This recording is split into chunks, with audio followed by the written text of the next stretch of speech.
When my daughter-in-law told me to leave, I did not cry. I smiled, not because I was strong, but because I was tired. I stood there, holding my small bag, listening to the sound of my own heart beating slowly, like it had finally accepted something my mind refused to understand. The house was quiet, too quiet for a place that once felt full of life. I remember thinking how strange it was that a home could feel so empty while still being full of people. She stood near the kitchen door. Her arms were crossed. Her eyes did not meet mine. She spoke softly, but her words were heavy. "Amy, this is not working anymore." That was all she said. Not shouting, not anger, just finality. I nodded. I did not ask questions. I did not defend myself. I did not remind her of the nights I stayed awake waiting for my son to come home safe. I did not remind her how I welcomed her into this family like my own daughter. I stayed silent. Silence had become my habit. I walked past the living room slowly. Every step felt like I was leaving a part of myself behind. The couch where I used to sit with a cup of tea. The corner where my son once slept as a child when he was sick. The wall where our family photos still hung, smiling faces frozen in time, pretending nothing had changed. My son was not there. That hurt more than her words. Outside, the air was cold. I pulled my shawl tighter around my shoulders. The sky was gray, like it understood me. I stood on the porch for a moment, hoping the door would open again, hoping someone would call my name. No one did. As I walked away, I asked myself the same question again and again. How did it come to this? I had given my whole life to my son. I had given my love, my strength, my prayers. I had trusted that love would protect me in old age. I believed family meant safety. I was wrong. My story did not begin that day. It began many years before, in a small home filled with dreams, sacrifice, and hope. I was not always this quiet woman walking away with a bag in her hand. Once, I was a young mother with tired eyes and strong arms. Once, my son was everything to me.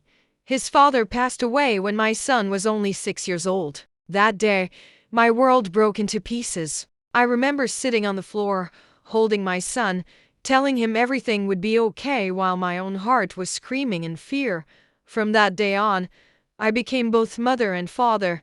I worked small jobs. I saved every coin. I skipped meals so he could eat better. I stitched clothes late into the night. I prayed Fajr with tears on my prayer mat, asking Allah to give my son a good future. And Allah did. My son grew into a good man. He was kind. He was respectful. He loved me deeply. Or at least, I believed he did. When he told me he wanted to marry, my heart felt happy and afraid at the same time. Happy because he was starting a new chapter. Afraid because I knew things would change. Still, I welcomed his wife with open arms. I called her Beatty from the first day. I cooked her favorite food. I gave her my room so she could feel comfortable. I believed love multiplies when shared, but love does not always return the same way. At first, everything seemed normal. She was quiet, polite, respectful in front of others. But slowly, very slowly, small things began to change. She would correct me in front of my son. She would sigh when I spoke. She would avoid sitting with me. I told myself I was overthinking. I told myself every new marriage needs time. So I stayed silent. Silence became my shield. I noticed my son speaking less to me, eating meals in his room, listening to her more than me. When I tried to talk, he would say, "Amy, please don't create issues." Issues. I never knew love could become an issue. One night, I heard them talking behind closed doors. My name came up.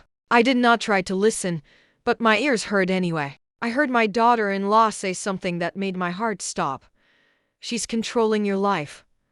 I sat on my bed, staring at the wall, wondering how a mother's care could be called control. I wondered when love became a burden. That night, I prayed again, not for myself, for my son, for peace in his home. Days passed, then months. I started feeling like a guest in my own house. I kept my things packed neatly. I spoke less. I moved carefully, as if I might break something invisible. And then came the day she told me to leave. Not angrily, not cruelly, just clearly. That was the moment I realized something painful. You can give everything to people and still lose your place in their life. I did not fight. I did not beg. I walked away. But inside me, 1,000 memories cried, and as I walked down the road that day, I did not know this was not the end of my story. It was only the beginning. I remember the early years very clearly, back when my son was still a boy who held my hand when crossing the street, back when my whole world fit inside a small kitchen and one shared prayer mat. I raised him alone after his father passed away. I never said this out loud, but I grew up with him. Every decision I made was shaped by his future. I woke up before sunrise every day. Not because I was strong, but because I had no choice. I cooked, cleaned, worked, and prayed. Some days I was tired enough to cry into my pillow, but when morning came, I smiled like everything was fine. My son never saw my weakness. I made sure of that. I wanted him to grow up kind, not bitter like the world can make people. I taught him respect before success, patience before pride. When he got married, I thought my work was done. I thought Allah had finally rewarded my years of struggle. I remember the day he brought her home. She was quiet, polite. She smiled softly and kept her eyes low. I told myself she was shy. I told myself she would open up with time. I welcomed her like a daughter, not with words, but with actions. I cooked her favorite food before she even asked. I rearranged my home so she would feel comfortable. I stepped back so she could step forward. People think being a mother-in-law means wanting control, but all I wanted was peace. I told myself, this is her home now too. I told myself, do not interfere. I told myself, love quietly. At first, things were calm, not warm, but calm. We spoke politely. We shared meals. We avoided difficult conversations, but there was a distance I could feel, like sitting in the same room, but not in the same world. I noticed small things, the way she corrected me in front of others, the way she sighed when I entered the room. I ignored it. I believed silence could protect love. My son was happy, and that mattered more than my comfort. When I saw him smile, I told myself it was enough. Sometimes, at night, I would sit alone in my room. I would hear them talking softly behind closed doors. I would remind myself this was normal. Children grow up, parents step back. That is how life works. I stopped sharing my opinions. I stopped offering advice. Even when I was asked, I chose my words carefully. I became a guest in my own home, quiet, unnoticed. I told myself this was maturity. I told myself Allah sees everything. There were moments when my heart felt heavy, like something was slowly being taken away from me, but I did not know how to name it. My daughter-in-law never raised her voice. She never shouted or argued.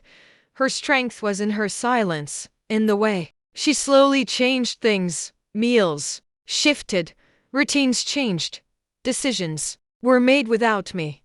I found myself eating alone more often, praying alone, sitting alone, but I stayed silent. I thought patience would heal everything. I thought kindness would soften hearts. I did not know that silence can sometimes teach people that your pain does not matter. I still remember one evening, clearly. The house was full of relatives. Laughter echoed from the living room. I stood in the kitchen, washing dishes alone. My daughter-in-law laughed loudly outside. I watched her from a distance. She looked confident, comfortable, and I realized something quietly. This was no longer my home. But even then, I did not speak, because a mother's love does not demand space. It only hopes for it. I believed that one day she would understand me. I believed time would bring respect. I was wrong. I was never a woman who asked for much. I grew up believing that if you stayed quiet, if you worked hard, if you loved deeply, life would return the same kindness. That belief shaped every part of me. It shaped how I became a wife, how I became a mother, and later, how I became a mother-in-law. When my son was born, I was young and afraid. His father worked long hours, and many nights, it was just me and a crying baby in a small, quiet house. I remember holding him close, whispering promises into his tiny ear. I told him I would always protect him. I told him he would never feel alone in this world. I meant every word. As he grew older, my life became centered around him. I packed his lunches. I washed his clothes. I waited up late when he was out with friends. Even when he stopped needing me, I never stopped being there. That is what mothers do. We stay, even when we are no longer noticed. When he met his wife, I was happy, truly happy. I remember the first time he told me about her. His voice sounded lighter. He laughed more. I thought, maybe now my son will have someone who loves him the way I always hoped he would be loved. I prayed for her before I even met her. The first time she came to our home, I cleaned everything twice. I cooked her favorite food, even though she never asked me to. I wore my best clothes, not to impress her, but because I wanted her to feel welcomed. I wanted her to know that this house was also hers now. She was polite, quiet, reserved. She smiled when spoken to, but she never asked questions. I told myself she was just shy. Not everyone opens their heart easily. I respected that. I gave her space. I believed respect would grow into love. After the wedding, everything changed very slowly. So slowly that I did not notice at first. They moved into our home because it was closer to my son's work. I told myself it was temporary. I told myself families living together was a blessing. I was proud that my home was big enough to hold all of us. In the beginning, I tried not to interfere. I stayed in my room most of the time. I let her manage the kitchen. I asked before touching anything. If she rearranged things, I said nothing. I thought this is how peace is kept. But peace, I later learned, can be very one-sided. Some mornings, I would wake up early and hear them whispering in the kitchen. When I entered, the room would fall silent. She would smile politely, but the warmth would disappear. I felt like a guest in my own house. Still, I stayed silent. I told myself I was imagining things. As months passed, small things began to hurt. She would serve food to everyone but forget my plate. She would plan outings and not mention them to me. She would make decisions about the house without asking, even when they affected me. When I gently tried to speak, she would say, "Oh, I thought you wouldn't mind." So I did not mind. Or at least, I pretended not to. My son grew quieter too. He no longer came to sit with me in the evenings. He no longer asked for my advice. When I spoke, he listened, but his mind seemed somewhere else. Love does not disappear suddenly. It fades quietly, like light at sunset. I remember one evening very clearly. We were all sitting at the dining table. She was talking about changing the living room furniture. She spoke as if I was not there. When she finished, I said softly, "That cabinet belonged to my mother." She paused, looked at me, then said, "We need a modern look now." My son said nothing. That silence hurt more than her words. From that day, I started feeling smaller. I started questioning myself. Maybe I was old-fashioned. Maybe I was too emotional. Maybe this was just how life worked now. Older women stepped back. Younger women stepped forward. I tried harder to stay invisible. I ate alone. I walked quietly. I avoided being in the way. I reminded myself that my duty was to support my son, even if it meant stepping aside. Mother's sacrifice. That is what we are taught. But no one tells you how heavy that sacrifice can become. There were days when she would speak sharply to me, then act normal in front of my son. When I tried to explain, he would say, "She didn't mean it like that, Amy." So I stopped explaining. I began keeping my feelings inside, like folded letters that were never sent. At night, I would lie awake, listening to the house breathe. This house that once echoed with my laughter now felt unfamiliar. Still, I prayed. I prayed for patience. I prayed for understanding. I prayed for Allah to soften all our hearts, including mine. I believed that if I stayed kind, things would improve. That belief kept me going longer than it should have, because what I did not know then was that silence does not always bring peace. Sometimes it teaches others how much they can take from you, and this was only the beginning. The house slowly began to feel different. Though nothing had changed on the surface, the walls were the same color. The furniture stayed where it always was, but the warmth that once lived in every corner started to fade. Quietly, like the last light of evening slipping away, I noticed it first in the small things. The way conversations stopped when I entered the room, the way my daughter-in-law no longer asked if I needed anything from the market, the way her smile had become polite instead of warm. At first, I blamed myself. Maybe I was imagining it. Maybe I was too sensitive. Maybe age had made my heart fragile. So I stayed quiet. Silence had always been my strength. I believed that patience could fix what words might break. Every morning, I woke up before everyone else. I prayed. I cleaned the kitchen softly, careful not to make noise. I cooked breakfast just the way my son liked it. But slowly, my cooking stopped being praised. "This is fine," my daughter-in-law would say, not looking at me. No warmth. No thank you. I swallowed the pain with my tea. My son started coming home later than usual. When I asked him if everything was okay, he smiled and said he was just tired. I wanted to believe him. One evening, while setting the table, I overheard them talking in their room. Their voices were low, but the walls were thin. "She interferes too much," my daughter-in-law said. My hands froze. "I don't say anything," my son replied quietly.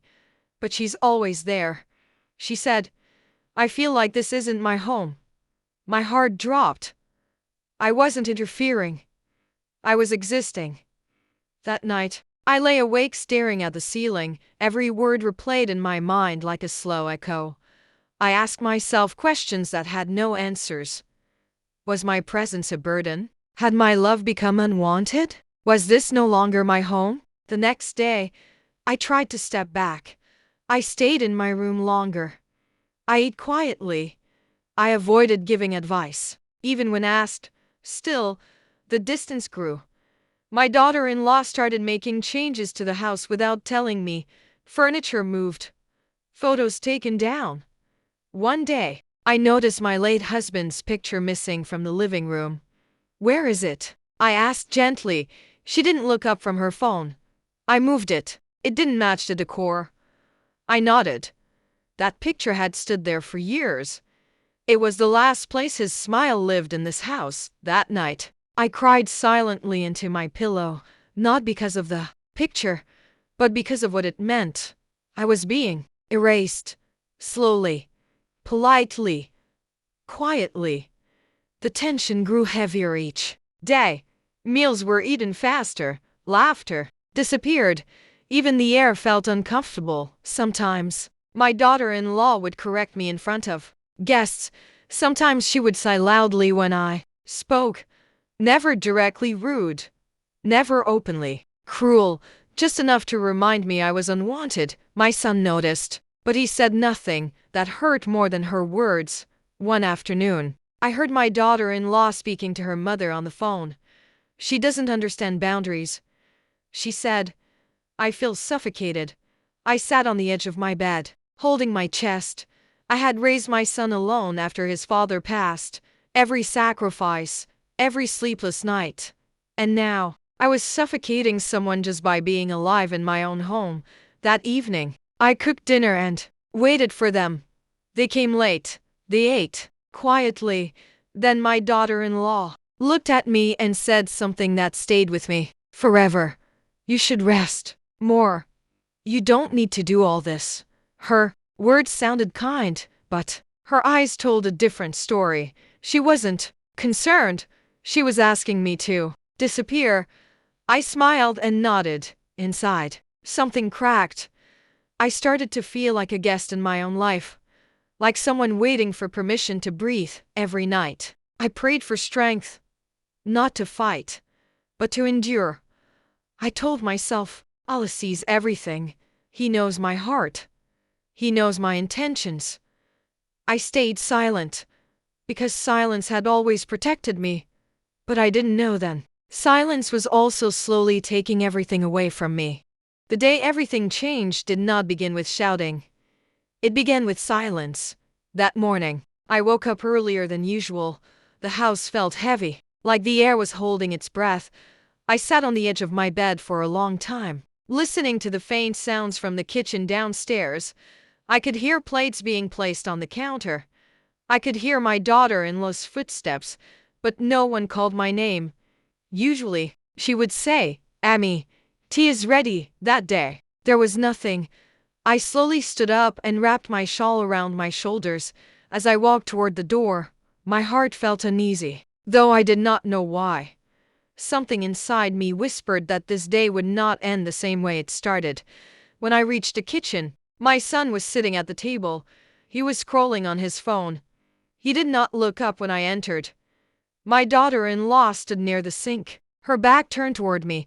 She did not greet me either. I cleared my throat softly. "Good morning," I said. She turned around slowly. Her face was calm, but cold. There was no anger, no smile, no warmth. "Sit down," she said. Her tone was polite. Too polite. I sat at the table, folding my hands in my lap like a child waiting to be scolded. My son finally looked up, but his eyes were tired, avoiding mine. I knew then. Something was coming. She placed a cup of tea in front of me, but she did not sit down. She stood there, arms crossed, breathing slowly. "Amy," she said, "we need to talk." Those words are never light. They carry weight. They carry endings. I nodded. "Of course, Beta. Say what is in your heart." She looked at my son first. He nodded slightly, still not meeting my eyes. That small gesture broke something inside me. She turned back to me and spoke clearly, carefully, like she had practiced these words many times. "I think it's time you make other arrangements." For a moment, I did not understand. My mind tried to catch up with her words. "Arrangements?" I asked softly. "Yes," she said. "This house, our life, it needs space." Space. That word echoed in my ears. "I am getting older," she continued. "I need peace. I need privacy. I need to live my life without feeling watched or judged." I wanted to speak. I wanted to say I never judge her. I wanted to say I only tried to help, but my throat closed. She went on. "You can stay with your sister, or maybe your younger son. It will be better for everyone. Better for everyone." I looked at my son then. My son. The boy I carried inside me. The man I raised with my own hands. "Is this what you want?" I asked him quietly. He swallowed hard. "Amy," he said, "let's not make this difficult." That was his answer. Not yes. Not no, just silence wrapped in weakness. I smiled. I don't know where that smile came from. Maybe it was habit. Maybe it was dignity. Maybe it was Allah holding my heart together so it would not shatter in front of them. "I understand," I said. My daughter-in-law looked relieved, as if she had expected tears, as if my calm made things easier for her. "I will pack my things," I added. She nodded. "Take your time." But her eyes said, "Please hurry." I went back to my room and closed the door gently. That room had been mine for years. Every corner held memories. I sat on the bed and looked around. The cupboard, the prayer mat, the small photo frame of my husband. I touched his picture. "They want me to leave," I whispered. No one answered. I began packing slowly. Not because I had many things, but because every item carried a story. My shawl from Eid, the old bangles I wore when my son was born, the Quran I read every morning, with every folded piece of cloth, a memory folded into my heart. As I packed, I realized something painful. They had already decided. Before that morning, Before that conversation, my clothes felt like guests in a house that was no longer mine. When I carried my bag downstairs, my daughter-in-law stood near the door. My son stood behind her. She opened the door. The outside air felt colder than usual. "I'll call you," my son said. I nodded. I wanted to hug him. I wanted to touch his face. But I did not want to beg for affection that should have been his own. I stepped outside. The door closed behind me. Softly. Final. I stood there for a moment, holding my bag, staring at the door that once opened for me every day. That was the moment I understood. I had not lost a house. I had lost my place. I walked away without looking back. As I sat in the taxi, tears finally came. Quiet tears. The kind that fall without sound. I asked myself again and again, where did I go wrong? When did love turn into burden? When did my presence become unwanted? But deep inside, I also felt something else. A strange calm. Because even in that pain, I knew one thing: Allah was still with me. And this was not the end of my story. After that day, my life became very quiet. Too quiet. The house I moved into was small. Just one bedroom, a tiny kitchen, and a window that faced another building. No garden, no laughter, no sound of footsteps that I used to complain about before. At night, the silence felt heavy. It sat on my chest like a stone. I would lie awake and listen to my own breathing. Sometimes I wondered if anyone else in the world was awake. At the same time, I kept myself busy during the day. I cleaned even when there was nothing to clean. I folded clothes that were already folded. I cooked simple meals and ate alone at the small table. I told myself I was fine. I said it out loud sometimes, just to hear a voice in the room. I am fine. I would whisper, but deep inside, I was not fine. What hurt the most was not the loss of the house. It was not the furniture. It was not even the memories. What hurt was being forgotten so easily. I had raised my son with love. I had taught him kindness. I had prayed for his happiness. And yet, he did not stand up for me. I did not blame him loudly. I did not curse him. I just felt tired. Some evenings, I would make tea and sit by the window. I would watch people walking past, strangers living their own lives. I wondered if they could see my pain. I wondered if they could feel how empty my heart was. But no one stopped. No one looked up. Life went on. Days turned into weeks. Weeks turned into months. Slowly, something inside me began to change. Not anger. Not bitterness. Acceptance. I realized that holding pain inside was only hurting me. My daughter-in-law had moved on. My son had chosen silence. But I was still here. I still had breath. I still had faith.